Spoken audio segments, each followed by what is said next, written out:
हाँ जी क्लास, कल हमने क्या करा था 10.4 से रिलेटेड प्रमेय पढ़ी थी। आज हम 10.4 के 1 to 4 क्वेश्चंस करेंगे, उन्हीं प्रमेय से रिलेटेड हैं ये क्वेश्चंस, ठीक है। जैसे कि आपको फर्स्ट क्वेश्चन में क्या दे रखा है कि 5 सेंटीमीटर तथा 3 सेंटीमीटर त्रिज्या वाले दो वृत्त जो है वो दो बिंदुओं में प्रतिच्छेद करते हैं। ये बात तो हमें पता है कि दो वृत्त जो होते हैं वो दो बिंदुओं में ही प्रतिच्छेद करते हैं, उससे ज़्यादा बिंदुओं में नहीं करते, ठीक है। उनके केंद्रों के बीच की दूरी आपको 4 सेंटीमीटर दे रखी है। अब जब आप डायग्राम बनाओगे या तो आप 5 सेंटीमीटर नाप के बना लो, 5 और 3 सेंटीमीटर, या अगर आप विदाउट नाप के बना रहे हो तो थोड़ा ढंग से बनाना कि ये बहुत बड़ा लगना चाहिए और ये छोटा लगना चाहिए इसकी कंपैरिजन में, ठीक है, क्योंकि इनके बीच का डिफरेंस ज़्यादा है, ठीक है। अब जो मैंने पीडीएफ दी उसमें तो बच्चों ने नाप के बनाया है, नाप के भी बनाओगे ना तो आराम से बन जाएगा, ठीक है। 5 सेंटीमीटर और 3 सेंटीमीटर का बनाना है तो मैंने एक रफली डायग्राम बना लेती हूँ। मैंने ले लिया एक बड़ा सर्कल ले लिया और एक छोटा सर्कल ले लिया, एक 5 सेंटीमीटर का, एक 3 सेंटीमीटर का है। इसका केंद्र बिंदु P ले लिया, इसका केंद्र बिंदु Q ले लिया। ये कट कर रहे हैं A पे और ये यहाँ B पे, A B पे कट कर रहे हैं, तो ये हो गई आपकी उपबेनिस जीवा जो दोनों में सेम है। उसके बाद बेटा यहाँ से यहाँ तक की जो दूरी होगी वो त्रिज्या की तरह काम करेगी, और ये भी किसकी तरह, त्रिज्या की तरह। तो ये 5 सेंटीमीटर हो गई और ये भी क्या हो गई, 5 सेंटीमीटर। ये भी इस वाले की त्रिज्या हो जाएगी, तो ये 3 सेंटीमीटर और ये भी 3 सेंटीमीटर, ठीक है। अब मैंने क्या किया, P और Q के बीच की दूरी उन्होंने 4 सेंटीमीटर दे रखी है। मान लिया बीच वाले पॉइंट का नाम O रख लिया। P और Q आपको क्या दे रखा है, 4 सेंटीमीटर दे रखा है। अब जो जो दे रखा है ना मैं उसको साइड में लिख लेती हूँ। मेरे को क्या दे रखा है, एक तो दे रखा है AP और PB आपस में सेम है ना, क्योंकि एक ही वृत्त की त्रिज्याएं हैं 5 सेंटीमीटर। दूसरा आपके दे रखा है AQ, इस किसके इक्वल है, BQ के, क्योंकि एक ही वृत्त की त्रिज्याएं हैं 3 सेंटीमीटर। नेक्स्ट आपको दे रखा है PQ, पूरा PQ दे रखा है, वो क्या दे रखा है आपको 4 सेंटीमीटर, ठीक है। यही सब दे रखा है। चलो अब इस क्वेश्चन को आगे बढ़ते हैं। हमें उपबेनिस जीवा निकालिए, हमें क्या निकालिए, उपबेनिस जीवा AB। तो मुझे निकालना है AB। आपको पता है AB कैसे निकलेगा, AO प्लस OB। कैसे निकलेगा AB, OA प्लस में OB करके क्या निकलेगा, AB निकलेगा। ये तो समझ आता है। तो मैं OA और OB निकालना है मुझे। अब ध्यान से देखो कि आपने ये कल प्रमेय पढ़ी होगी कि कोई वृत्त का केंद्र अगर उसकी जीवा पे लंब डालता है, लंब खींचता है, तो वो जो केंद्र होता है वो उस जीवा को दो बराबर भागों में बांटता है। तो बेटा ये तो दूरी सीधी खींची गई ना, टेढ़ी मेढ़ी तो नहीं खींची गई, मतलब ये केंद्र बिंदु से इस पे लंब डाला गया है। P से AB पे ये डाला गया, इधर भी Q से यहाँ डाला गया, तो ये लंब डाला गया, मीनिंग ये सारे के सारे 90 डिग्री है सेंटर पे। अब ये 90 डिग्री है, इसका मीनिंग ये जो AB जीवा है ये दो बराबर भागों में बढ़ गई, इसका मीनिंग OA इक्वल OB है, यही मीनिंग हुआ ना। तो मुझे ये पता चल गया कि OA इक्वल OB है आपका। रीज़न क्या लिख सकते हो कि केंद्र से जीवा पर डाला गया लंब जीवा को समद्विभाजित करता है, दो बराबर भागों में बांटता है। ये बात समझ आ गई। अब ये दोनों इक्वल है तो इन दोनों, ये दोनों ही आपस में इक्वल है तो इन दोनों में से कोई एक चीज़ भी निकल जाएगी, तो पूरी AB निकल जाएगा प्लस करके, ठीक है। अब नेक्स्ट देखते हैं, या तो आप OA निकाल लो या OB निकाल लो। मैं ऊपर वाला प्रोसीजर ले रही हूँ, मैं OA निकाल रही हूँ, ठीक है, OA, ठीक है, मैं OA निकाल रही हूँ। तो सबसे पहले मैंने वर्क किया AOP में। मैंने क्या किया, समकोण त्रिभुज AOP में वर्क किया, समकोण त्रिभुज AOP में, AOP में वर्क किया, ठीक है, समकोण त्रिभुज AOP में वर्क किया। तो इसमें मैंने क्या देखा बेटा, मेरे को क्या क्या दे रखा है, एक तो OA है आपका, निकालना है आपको। PO आपको नहीं दिया और PA दे रखा है। PO नहीं दे रखा है तो उसको कैसे निकालोगे, आपको पूरा PQ पता है कि 4 सेंटीमीटर है, तो मैंने क्या किया, माना OP X है, ठीक है। तो बेटा ये बचा OQ बच गया ना इधर की साइड का, तो OQ क्या हो जाएगा, पूरे 4 में से X को माइनस कर देंगे तो OP और OQ निकल गया। अब आपको OP भी मिल गया। तो आपने समकोण त्रिभुज AOP में वर्क किया। मैं यहाँ पे बना लेती हूँ AOP को, ये O है, ये A है, ये P है, AOP को बना लिया। ये मुझे पता चल गया है कि ये X है और ये 5 है, ये मुझे निकालना है। तो मैंने पाइथागोरस थ्योरम लगाई, पाइथागोरस थ्योरम के अकॉर्डिंग मुझे ये निकालना है, तो मैंने इसको इधर लिखा, AO का स्क्वायर इक्वल में कर्ण का स्क्वायर माइनस में आधार का स्क्वायर, ठीक है। कर्ण है आपका 5 का स्क्वायर और OP है आपका X का स्क्वायर, तो ये आ गया 25 minus x square, first equation, ठीक है। अब मैं दूसरे वाले में जा रही हूँ, AOQ में जा रही हूँ, AOQ में, ये भी समकोण त्रिभुज है AOQ भी समकोण त्रिभुज है। मैंने इसे बना लिया, देखो AOQ, तो देखो O और इधर को है Q, ठीक है। ये मैंने बनाया, मुझे पता है AQ3 है, OQ आप ऊपर निकाल चुके हो 4 - x, और ये आपको निकालना है। तो इसमें भी मैंने पाइथागोरस थ्योरम लगाई, यहाँ पे आप रीजन में लिख देना पाइथागोरस थ्योरम लगाइए, ठीक है। उसके बाद यहाँ भी मैंने पाइथागोरस थ्योरम लगाई, सेम फॉर्मूला वही होगा, AO का स्क्वायर इक्वल में AQ का स्क्वायर माइनस में OP का स्क्वायर।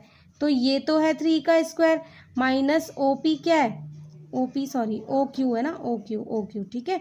OQ क्या है, 4 - x का स्क्वायर। ये हो गया 9, यहाँ फॉर्मूला A - B का होल स्क्वायर लग गया, तो 4 का स्क्वायर माइनस है ना, तो अंदर के साइन चेंज हो सकते हैं, इसीलिए ब्रैकेट लगा देते हैं।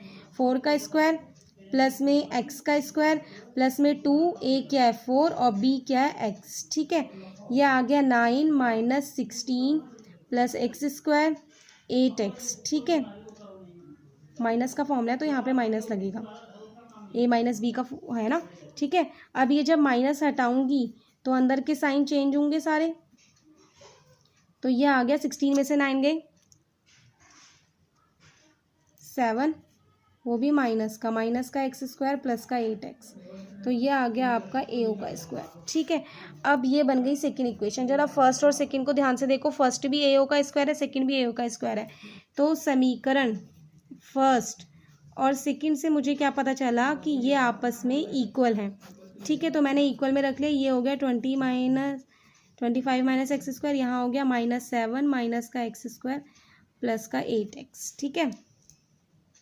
ठीक है बेटा, ये समझ आ गया।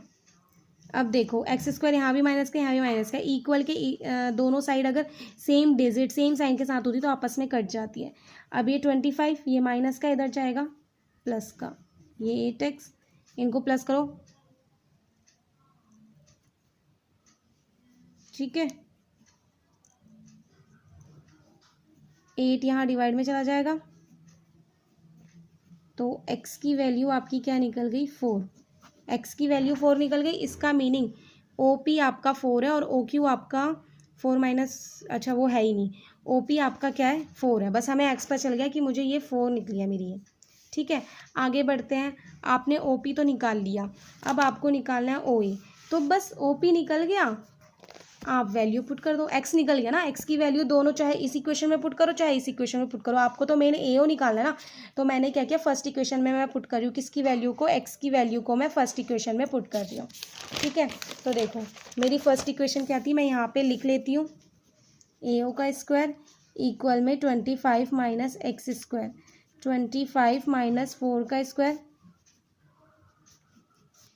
ठीक है। तो यही थी ना 25 माइनस x स्क्वायर थी, और इसकी वैल्यू हमारी आई थी x की 4 आई थी, ठीक है। ये आ गया 9। अब बेटा ये तुम्हारा AO स्क्वायर है, तुम्हें तो AO निकालना है, तो यहाँ से स्क्वायर हटाएंगे तो यहाँ रूट लग जाएगा, तो AO आ गया आपका 9 सेंटीमीटर, ठीक है। AO 9 आ गया। अब देखो अपने प्रोसीजर पे आ जाओ दोबारा, अगर तुम्हारा AO या OA जो भी बोल रहे हो अगर वो क्या आ गया आपका 3 आ गया, लास्ट में 3 आ गया, तो OB भी आपका 3 होगा, क्योंकि हमने कहा था ये दोनों आपस में इक्वल है, ठीक है। तो इसका मीनिंग AO इक्वल में OB इक्वल में क्या है, सॉरी यहाँ 3 आएगा क्योंकि हमने ये LCM निकाला है 9 का, ठीक है, 3 सेंटीमीटर। अब AB निकालने के लिए क्या करा, दोनों को प्लस करा, तो क्या आ गया 6 सेंटीमीटर। तो ओबेनिस जीवा की लंबाई क्या निकल गई 6 सेंटीमीटर। ये था आपका फर्स्ट क्वेश्चन, ठीक है। PDF में देखना समझ आ जाएगा। सेकंड क्वेश्चन देखो, यदि एक वृत्त की दो समान जीवाएं, एक ही वृत्त है उसकी दो समान जीवाएं वृत्त के अंदर प्रतिच्छेद करें, तो सिद्ध कीजिए कि एक जीवा के खंड मीनिंग होता है भाग, एक जीवा के भाग दूसरी जीवा के उन्हीं संगत खंडों के बराबर है, उसी के खंडों के बराबर है, ठीक है। तो मैंने क्या करा, एक वृत्त लिया, वृत्त की दो जीवाएं आपस में एक दूसरे को कट कर रही हैं, मान लो ये सेंटर है, ठीक है, ये कट कर रही हैं, सेंटर O ले लिया और जीवाएं ले ली मैंने AB और CD। मैं समझा रही हूँ, PDF में आपकी ये चीज़ चेंज भी हो सकती है, क्या पता AB इधर साइड हो CD को, मतलब उसमें इतना फ़र्क नहीं पड़ना चाहिए, ठीक है। अब मैंने क्या किया, ये जहाँ पे कट करें उस पॉइंट को भी कुछ नाम दे देते हैं, मान लो यहाँ पे P नाम दे दिया, ये मेरा हो गया, ये मैंने केंद्र से, ये इसको मिला दिया। अब मैंने क्या किया, ये जीवा है, केंद्र से मैंने जीवा पे लंब डाला, ए बी पे डाला, फिर सी डी पे डाला, डाल दिया। तो यहाँ पे लिख दिया ई, यहाँ पे लिख दिया एफ। ये जो पी है ना इस सेंटर का पॉइंट का है, और ये एफ ही है। तो बेटा लंब जो डला है 90 डिग्री डला है। आपको पता है ना, केंद्र से जीवा पे डाला गया लंब जीवा को बराबर भागों में बांटता है। इसका मीनिंग ए ई इक्वल ई बी होगा। ये तो आपको समझ आती है बात, ठीक है। मैंने रचना क्या की कि मैंने ओ से जीवा ए बी पर ओ ई लंब डाला, ठीक है। सेम ऐसी मैंने ओ से जीवा सी डी पर ओ एफ लंब डाला, ठीक है। अब लंब डाला तो बराबर भागों में बढ़ गया। इसका मीनिंग ए ई इक्वल ई बी है। इसका मीनिंग क्या हो गया, ए ई इक्वल ई बी है। और इधर की side C F equal F D है, C F equal F D है। ये बात समझ आ गई, ये आगे यूज होगा इसीलिए समझा रही हूँ, ठीक है। ये तो आपको पता चल गया। अब आगे बढ़ते हैं। मैंने क्या लिखा कि आपको क्वेश्चन में ये देखा था कि दोनों जीवाएं समान है, मतलब ए बी और सी डी भी आपको आपस में इक्वल दी थी। खंड का मीनिंग भाग, मतलब आपको प्रूफ करना है A P equal C P और दूसरा P D equal P B. ये आपको प्रूफ करना है। क्या प्रूफ करना है, A P equal C P और दूसरा P D equal P B. ये आपको प्रूफ करना है, ठीक है। अब देखो ए बी सी डी दे रखा है, तो मैं यहीं से स्टार्ट करती हूँ। मैंने देखा कि ए बी और सी डी इक्वल हैं, दिया है। तो बेटा हाफ ऑफ ए बी और हाफ ऑफ सी डी भी तो इक्वल ही होगा। ए बी का हाफ क्या है, ए ई, तो मैंने लिख दिया कि ए ई, और सी डी का हाफ क्या है, सी एफ भी आपस में क्या हो गए, इक्वल हो गए ये इक्वल, ठीक है। एक खंड है ए पी, मुझे ए पी को प्रूफ करना ना। ए ई में अगर ई पी को जोड़ दूँ तो ए पी बन जाएगा, और ऐसी सी एफ में एफ पी को जोड़ दूँ तो क्या बन जाएगा, सी पी बन जाएगा। तो मुझे अब ई पी और एफ पी पे काम करना है। ई पी और एफ पी के लिए मैंने क्या किया, ये है इसको देखा, यहाँ पे ट्रायंगल बन रहे हैं छोटे छोटे। एक ट्रायंगल बन रहा है ओ ई पी और एक ट्रायंगल बन रहा है ओ एफ पी। तो मैं इन्हीं पे वर्क कर लेती हूँ। देखो ये ट्रायंगल कैसे बन रहा है, ये ओ है, ये पी है, इधर आ गया ई, तो ये बन रहा है ओ ई पी, और इधर आ गया एफ, ठीक है। तो ये बन रहा है ओ एफ पी। ये 90 डिग्री है इनमें, ठीक है। ये ओ है। अब देखो इन दोनों को मैं सर्वांग सम सिद्ध करूँगी। जब मैं इन दोनों को सर्वांग सम सिद्ध करूँगी, ओ ई पी और ओ एफ पी को, ठीक है, इन दोनों को मैं सर्वांग सम सिद्ध करूँगी, तो एक तो ओ पी मिल जाएगा, तो दोनों में सेम होगा, ओबेनिस्ट होगा। एक आपको मिल जाएगा कि ई और एफ 90 डिग्री है, एंगल ई और एंगल एफ 90 डिग्री है, सेम मिल गया। दूसरी चीज़ आपको मिल जाएगी कि ओ से ई की दूरी और ओ से एफ की दूरी समान होगी, क्योंकि आपने ये पढ़ा था कि केंद्र से जीवा की दूरी, सारी समान जीवाओं की दूरी बराबर होती है। पढ़ी थी ना ये प्रमेय, केंद्र से समान जीवाओं की दूरी बराबर होती है। तो ये जीवाओं पे ही तो डाला गया है लंब, तो ओ ई और ओ एफ बराबर है, तो ओ ई और ओ एफ भी बराबर है। तो आपको दो भुजाएं मिल गई और एक कोण मिल गया, ठीक है। दो भुजाएं और एक कोण मिल गई। अब जब दो भुजाएं और एक कोण मिलता है तो हम RHS को ढूंढते हैं ना, मैंने बताया था, ठीक है। तो देखो 90 डिग्री, चलो छोड़ो, दो भुजाएं और एक भुजाएं मिल गई, तो ऐसे क्या प्रूफ हो गया कि ये सर्वांग सम है।